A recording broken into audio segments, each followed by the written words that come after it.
Hi, what's a dream band you want to play with?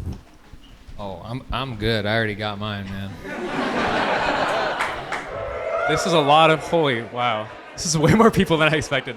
I'm Mono. I'm the editor of Pitchfork. Thanks so much for coming to our second zine launch with none other than Turnstile. Give it up for the band. Goes without saying, but Turnstile is one of the great hardcore bands of our generation. A band that has somehow taken hardcore bigger and bigger and bigger, and with this new album, Never Enough, spoiler alert, I've heard it, it's even bigger. It's truly a cosmic experience, to say the least. Joining Turnstile on stage today for this conversation is writer Lawrence Burney. Lawrence wrote the story for this scene, and by the way, this is also a cover story. Lawrence is from Baltimore, like Turnstile, and he's got a book on the way as well called No Sense in Wishing in July. So without further ado, give it up for Turnstile and Lawrence Burney.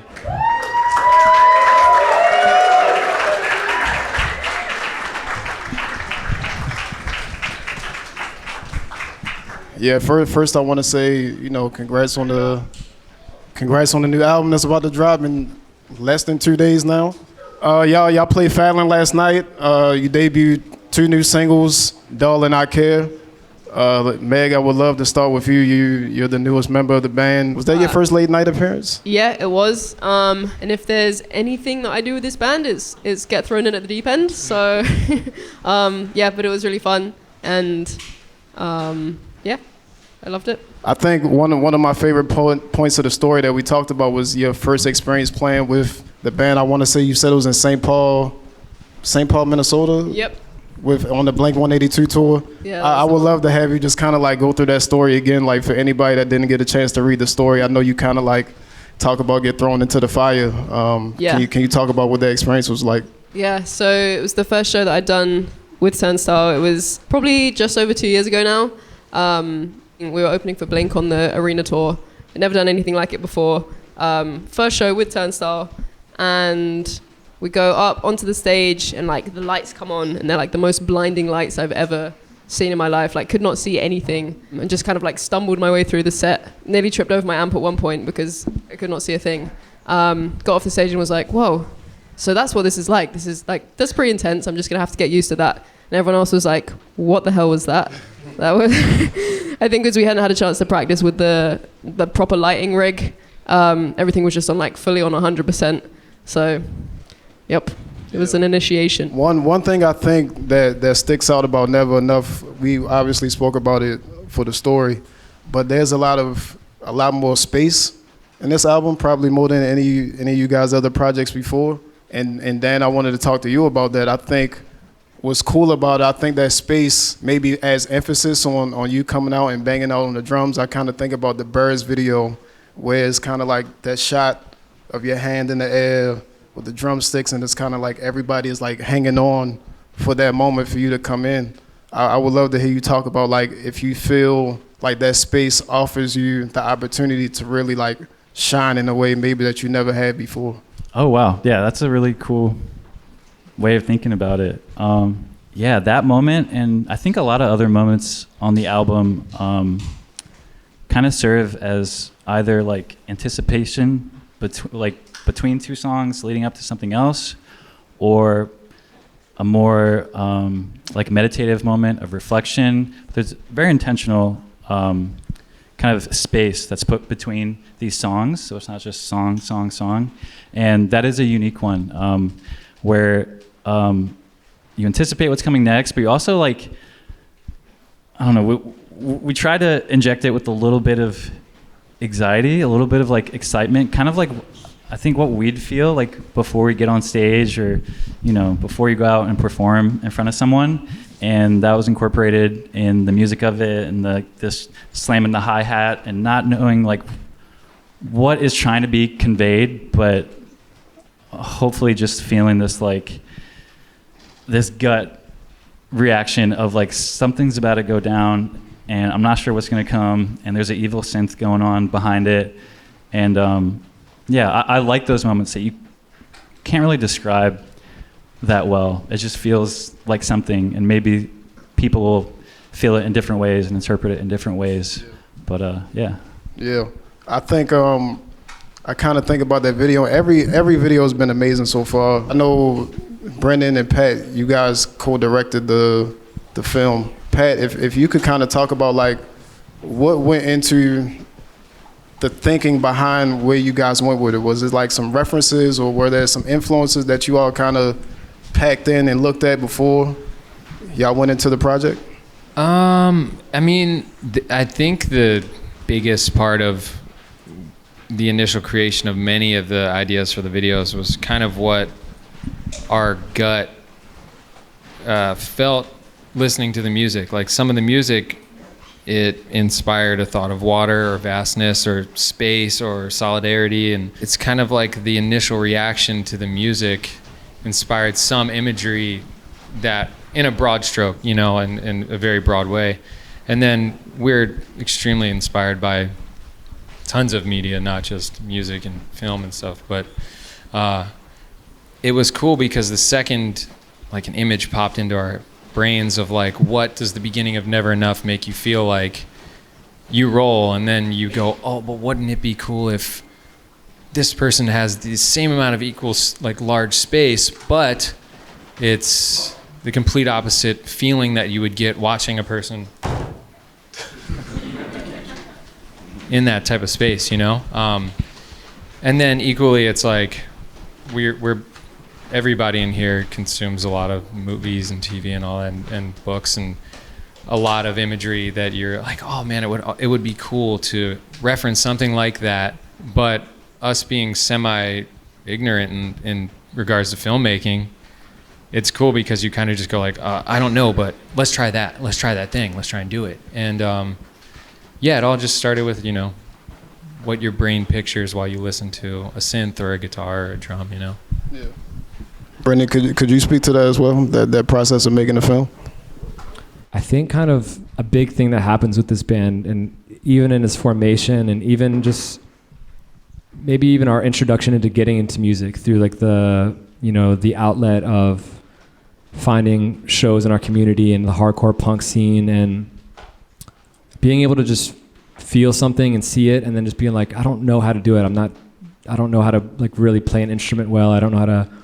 And I think with filmmaking for this thing, it was like, I have no idea what I'm doing. And I felt like that at every moment throughout the process. And I kind of feel like that in every moment of making every album that we ever do. Is like, I don't know what I'm doing. And I talk about that with this band where I like, you know, growing up, it's like, okay, let's do a band. I want it like, okay, you get on guitar, you get on drums. Oh, let's do one where Brendan's singing. And you know, that's like, I've said this a million times, but Franz did not play bass until the demo was written. We're like, all right, figure it out. And like something about that, I feel like we've always kind of just maintained that outlook on when we approach stuff, because we just really, it's like, I think like the process and trying to figure out the intangible, like, and knowing, obviously having like references and knowing what you want to feel is always kind of the guiding light, and trying to you're tap into.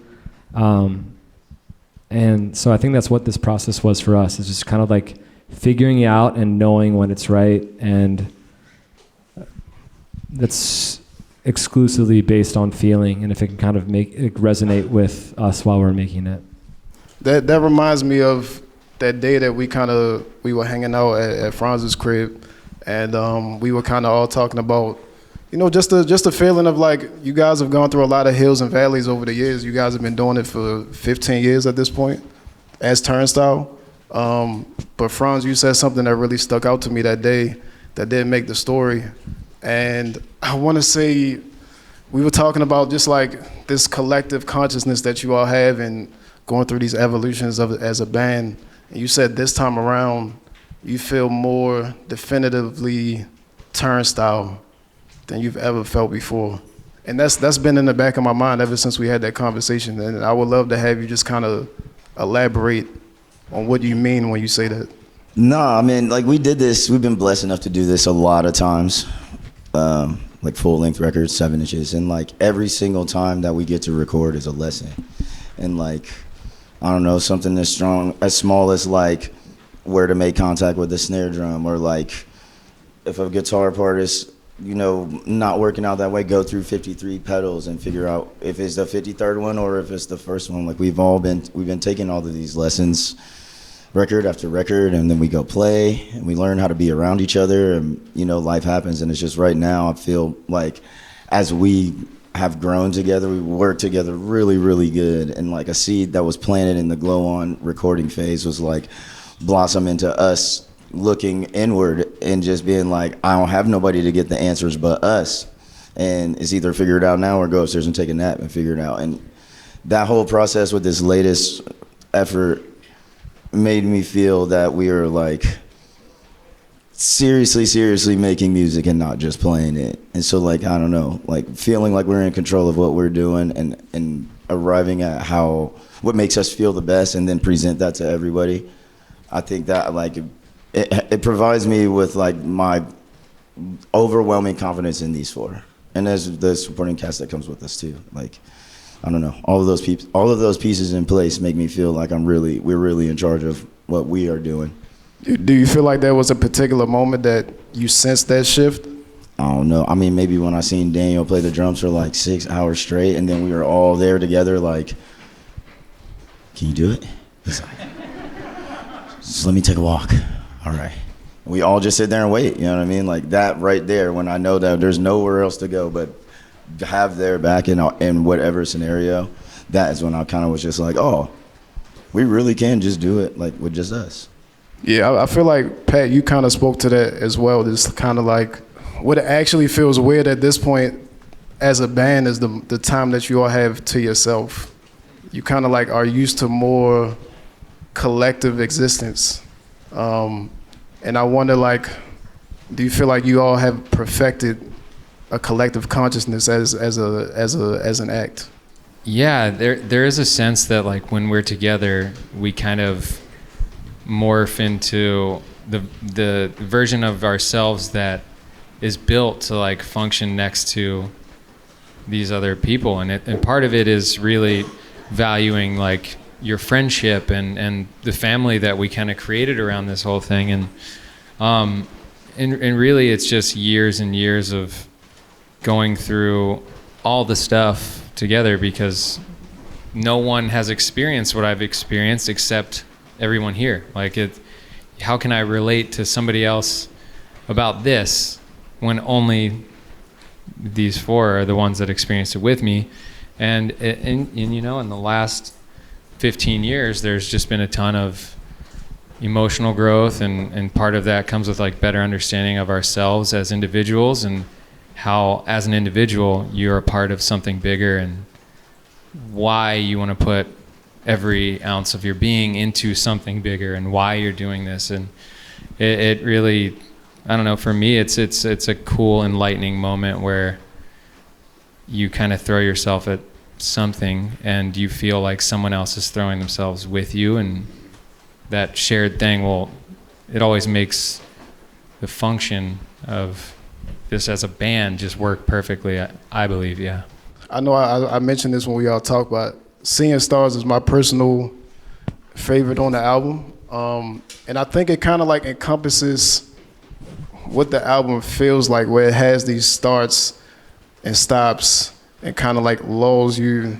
into like having a moment of, I don't know, you just kind of think for a second and then you just come in really intensely. And I think the video really illustrates that. It's like these constant loops of the Baltimore row houses, which I love to see. It was like super colorful. It looked like maybe Remington, somewhere around there. People get picked up at every stop, and then like the car ride just goes crazy. You don't see anybody, and then you all end at Wyman Park. I'm curious, like, what was the thinking behind that video? It felt pretty unique versus everything else I've seen. The Look Out For Me video particularly? Look Out For Me, yeah. Sorry, yeah. Yeah, yeah, a lot of times making a video can start with kind of just a visual, and the meaning can kind of come with that. I think this might have been one of those ones where the setting was where we're from, and I think the setting was kind of like, you know, something that just felt very comfortable and familiar. And I think with each song, you have the mission of trying to, like, we always we always talk about it where it's like we never wanted to do a music video that felt like, well, we need a visual for the song, so you have to do a music video. Like the music video could only be done if it's doing something to kind of further push a feeling that you're getting from a song and kind of paint that picture a little better. And I think this was one that really kind of painted a feeling, and one that is a somewhat complex feeling, because I think, you know, I had some friends contact me that said, you know, that they loved it for this reason or that reason, and some that said they didn't understand. And I love it. It's like, and that's great, because I think that video is like, you know, I think it's something that was trying to illustrate somewhat of a complex thing that maybe even, yeah, I think obviously being in Baltimore, and like it was in some ways a bit of an ode to the stomping grounds that we've kind of come up as a band, and just collectively, you know, that scene is kind of what we've been kind of like raised by a bit musically. And I think there's lots of little angles like that that kind of all get thrown into something, and then that's what all these pieces that make up a part of what that became. That video ends in the Wyman Park Dell. Well, was that like intentional foreshadow? I mean, I would imagine, but yeah, I mean, that park too is it's a park that we have spent so much time in, and honestly, one that we've always wanted to do a show. We've always talked about like we got to do a show in the Dell. We got to do a show in the Dell, but it was kind of an impossible task, and we have some friends that are here in the house that made it happen. As far as just like all that goes into something like that, you know, and getting the stage and kind of going rogue a little bit, where we tell the city that we're just going to have like a family reunion and it's going to be 100 people, and then we have some people in the house too that were like fighting off people that were trying to shut it down. But it was such a beautiful thing, and that show for us in the Dell was like kind of what this week is for us. We have a lot of friends and family that are here with us, and that show was like, for us, it was a really beautiful kind of like, you know, snapshot of our lives in a way, because playing in that park, there's so much significance, and I can't even begin to dive into how much, but our relationship together as a band, people that raised us, people that we grew up with, our loved ones in a city that we love, you know, generating, I think it was like $50,000 in just donations for healthcare for the homeless in Baltimore. Just by, you know, and it was something beautiful too, that like, you know, there was probably a lot of people that traveled to come, and then just people that stumbled upon it, and I think that maybe had no idea who we were in the neighborhood. To have an opportunity to do something like that, I think is what we're always kind of chasing as a band, to kind of like just really like relish in the love that surrounds us and try to push forward with that and use that as the guiding light to kind of push us through our process. And I think, as I was saying, this week is kind of one too, because this is the week that the album is coming out and the film is coming out. And, you know, we made the film with the idea of just like, we're going to put everything into this, and then we're going to put it on YouTube for free, and that's what it's going to be. And then somehow it just has ended up in a bunch of theaters and stuff like that, which we just didn't plan for or expect. But it's one of those weeks right now where we're like here with a lot of loved ones and trying to make it through the chaos of the New York shows and all these things. But it's like, I mean, we went to dinner last night and it was just like 40 of us in there in this small room, and it's just like trying to really like, I don't know, I really cherish those moments, and moments like this week when it's like, you know, life can move really fast and you put so much into making things and trying to make sense of things and putting that into music and putting that into film, and getting moments like this week and to kind of, I guess, celebrate it in some ways and kind of actually just put a pause in your brain and just exist is a really nice thing. So, was anybody in the house, anybody that's here, were anybody at the Baltimore show that happened? Yeah. I met your dad in the green room. We were talking about like how I didn't even think that many people could fit in that park. Like I felt like every accountable patch of grass that was available was occupied by a human body. Like as far as the eye could see, every part of the hill, every part of the actual dell. Meg, I would love to hear like your perception of that, like you being put right in the middle of this huge Baltimore show. Yeah, it was incredible. I think we didn't have any perception of how many people would turn up. There was no way to know. Honestly, I don't think there's any way to know how many people were actually there, but being not from Baltimore, obviously, but being there and being like surrounded by the whole like extended Turnstile universe, and it truly feels like a family. So it was a homecoming in a way. Like I'm not from there, but it felt like a homecoming almost to be back there. And it had been a couple years since I'd even been there. That was your first official show, right? What? That was your first official show in Baltimore? Yeah, it was. So it was a very special one. Mm-hmm. I think right now is time for Q&A with the crowd. Hey guys, first thing I want to say is just thank you. I've been a listener since high school. Trapped Under Ice, Turnstile literally turned me on to hardcore, so thank you guys. As somebody who's from New Jersey, hardcore and Jersey Club has been a big thing, and I know in Baltimore there's like a similar duality, right? And I've heard a lot of like interesting electronic beats and like DJ-esque type stuff so far with the singles and with Glow On. I'm just excited to hear. Moving forward, is that something we can expect with Never Enough or future projects? I have been running out of limbs lately with 2 hands and 2 legs to trigger all the samples, so possibly. But we'll try to play everything ourselves as long as we can. But also, that's really cool that you're from Jersey and you feel the kind of DNA of that extends between Baltimore and Jersey. It's like such a idiosyncratic and really unique sound and like feel. So that's sweet. I'm glad you enjoy that. Hey guys, first of all, congrats on the new album. I love it, all the tracks I've heard so far. You guys are big inspiration from my band that I started. I came all the way from Chicago to see you guys. But the question that I have is, how has the dynamic been from playing DIY basement house shows and real intimate crowds to now playing with Blink-182 on an arena tour, and since then like playing bigger and bigger shows? I don't know. When you play in, smaller venues, the show, you're a part of the show. When you get to go try and be adventurous and play new environments in front of new people and new settings, on stage, when you have a fence between you and the crowd, you have to create the show on the stage, so it invokes them to have that sort of feeling. But really, the only thing that really changes, there's way more gear now, and everything's got wheels. Hi, what's a dream band you want to play with? Oh, I'm good. I already got mine, man.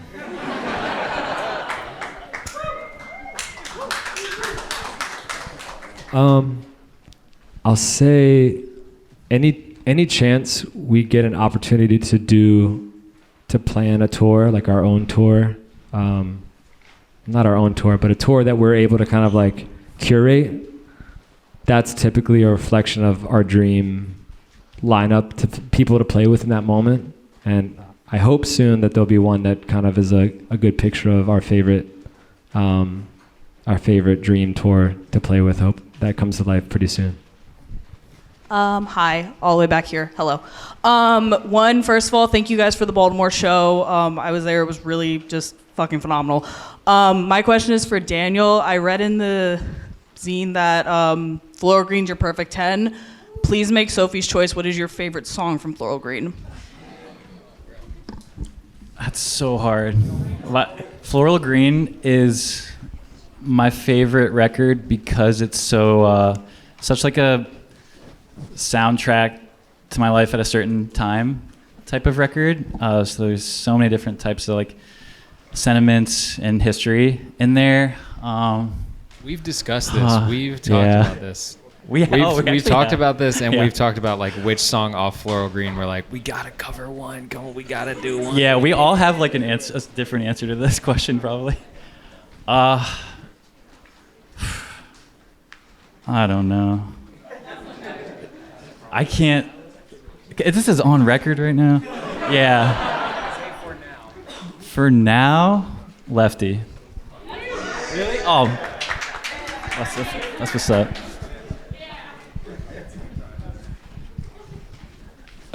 Hey guys, just want to say, love your guys' work. You guys are really killing it. I guess I had a question and a statement after, but my question is, do you guys like consciously try to like tackle new sounds album by album, or is it just like play on feel? I just noticed your progression since like 2017, and it's really different from where you guys are now, and I love it. So I love bands that can go on change. And then next is I'm so glad you guys are playing in Miami for 3 Points. That's my hometown, and I'm really hyped to see you guys there. But yeah, thank you. Yeah, thank you. I don't think we've ever gone into a record with this idea of this is the record we're gonna make. I think with this band, it's always been kind of almost more surprising what the record ends up being than having kind of like, oh, this is the sound for this one. I think it's kind of, which I think is what's led us into different places, because, I've talked about like even the songwriting process for this album. There's songs on this album that started off as like a little demo of just this little thing, and have followed it for like a year, and it's taken all these different forms, and oh, maybe it should be this, and maybe it should be this, and you kind of just follow it wherever it takes you, and eventually it turns into a different song, and then you're somewhere else, and then you kind of either land somewhere new or you end up right back where you started. And I think both have happened on this album. And I think it's kind of, I like the idea when making albums is that it's kind of just a timestamp of your life at a certain moment. And I think it's always really hard to plan for, and you can't really plan exactly what it's going to sound like. It's kind of just like, you just know when it feels like a complete package to you, and it might not make sense to anyone else. But I think we know collectively when it just feels like, okay, that's where we landed. That's what this timestamp is going to be, and the next one we don't know yet, and we'll figure that out when we get there.